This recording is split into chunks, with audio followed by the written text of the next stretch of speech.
Hello, my name's Scott DeFord. I'm Charles Rorick. Today we're going to be talking about our high school baseball experiences and the motivation plans that went along with them. So, for any team, really, you really want to build your team around winning and getting to the state championship. So, you have to have tenacity, you have to have hard work, and you have to have vigor. So, at least with my coach, and I guess your And coach mine as as well.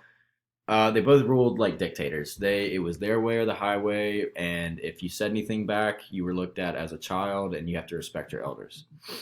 They can never accept anything that they did as wrong.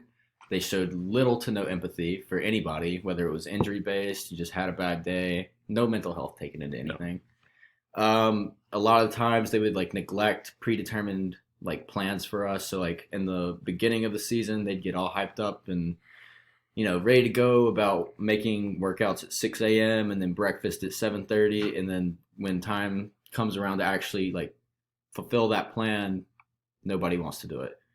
Uh, like I said, the plan was based on fear, and if you didn't like that, then you were punished, and then it got into a cycle, all this negative reinforcement. So I really just lot to Taylor, in that at least my coach, he would look at players as like a cog in the machine. So if you didn't do your part, if you didn't uh, produce a good product, then you're on the bench. You're not playing. It's yeah, as simple as that. So kind of like what you talked about before in class. Uh, Today, there's far more to the person, just like any other job. Uh, you need more than just the simple output uh, in a job, even if it's a high school baseball team. It also applies.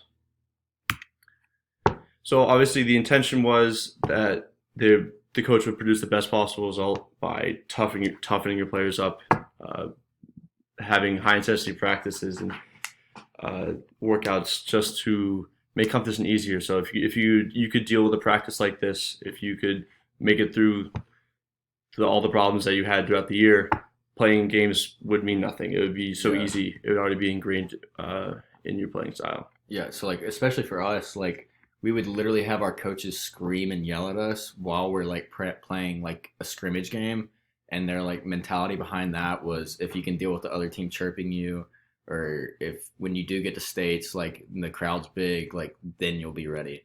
And all this did was just make an aggressive mentality at all times. So like you find yourself like kind of having like an internal struggle with all this negativity, and it just makes you like a very coded, is coded the right word? I would say like just a hardened Tense. person. That's a good one. Because even when your teammates mess up, you just find yourself automatically going into attack mode towards them, and nothing benefits from that. So even though these were its intentions, a lot of the results did not pan out as shown. The authoritarian style leadership left players scared, obviously, of making mistakes. If they made a mistake, Yeah. you're on the bench right away. Like I say, in baseball, I mean, any sport is hard, but especially baseball when it's like very singular at times. If you're scared of making a mistake, you're automatically just gonna suck. Yeah. It obviously destroyed confidence in team chemistry. The second you made an error in practice, the most meaningless practice of the year, you were getting berated off the bat immediately, and just that repeatedly destroyed everybody's confidence. Big time. And like Scott was saying before about like the team chemistry aspect, you would immediately start hopping on your teammates and being aggressive towards your teammates, and that ruined team chemistry because not only were you worried about yourself and the mistakes you were going to make, you were upset that other people were making the same mistakes, even though you're both on the same team, you're both players and teammates. Right. In general, that also made for a hostile environment across the board between coaches and players. I remember I was very, very scared to go talk to my coach in any setting. Yeah. He unbelievable story. He gave us specific kind of soap to wash our uniforms to make our uniforms look as good as possible. And I remember going in to get this special soap that he made or got or whatever, and being scared to death trying to talk to him. And it was unbelievable. So fixing the plan. So obviously, well, not obviously, but Chuck and I are coaches for the club baseball team here at Elon. We take this very seriously because we want to have a good club. But you should never try to lead a team by fear, because that's just going to make your team hate you. And when the team hates you, you're not going to succeed. So, especially with us, since we still play, we like to lead by example. We might want to make the team feel as much family oriented as possible. I guess family oriented is the best way to say it. Right. That's also a little different when we're peers with our current team. So it would be difficult to run an authoritarian like approach in the beginning With guys like our same age. right? But it's as a whole, like it's a lot easier for us to take into account the thoughts and like the emotions, I guess, of Yeah. our teammates, and would make it a lot easier for us to play as a team together. And that's what a lot of our old coaches didn't do, because they didn't care about your schooling or whatever. They just wanted you to produce on the field. And just not even like not. I mean, that's a very good point. But also, a team is a team, and there's 40 other guys out there that are seeing things differently from you. And when you only have two aspects from one coaching style, you're gonna miss points that you just can't see. Right. So it's nice to have that other eye to see through.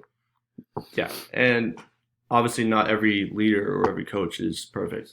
So needless to say, in the past, our coaches were looked at as the best possible Right. approach, and everything they did was the right answer, which obviously is never the case. Right. So it's just nice to have somebody that can be humble and accept when they mess up. I know in one of my games, the coach sent our guy around third. It was a slow guy. He should have never done that. And then he actually berated the guy that got thrown out when he should have never been sent in the first place for not being fast enough and being fat. And that made us all hate him, because he obviously couldn't deal with the pressure of making a mistake by himself and pushed it onto somebody else. Right. And that brings us to another point. Empathize. You have to empathize with your players. When I was in high school, my freshman year, I was in playoffs to go to third round, and I tore my rotator cuff in the game. And I tried to mention to my coach, I was like, hey, this thing's torn. Like, get me out. And he said, own up. Don't be a pansy. And don't let the other team see it. Otherwise, they're going to start stealing. Mm-hmm. I could have had my arm fallen off, and this guy was worried about winning the game. So it's just, you have to lead by example. You have to be there for your guys. Don't get me wrong, you have to have a backbone, but you have to empathize with your guys as well. There's a healthy balance in everything, especially coaching and leading. Obviously, we can't, as we say, empathize and be humble and things like that. You have to run a team in a way that they still know who the boss is, who the coach is. Yes. But they want to play, and they want to work, and they want to give out a good product for you at the end of the day. And for themselves. Yeah. They're not just doing it just because you're making them. Exactly. So anyway, that's our presentation, and hope this was helpful.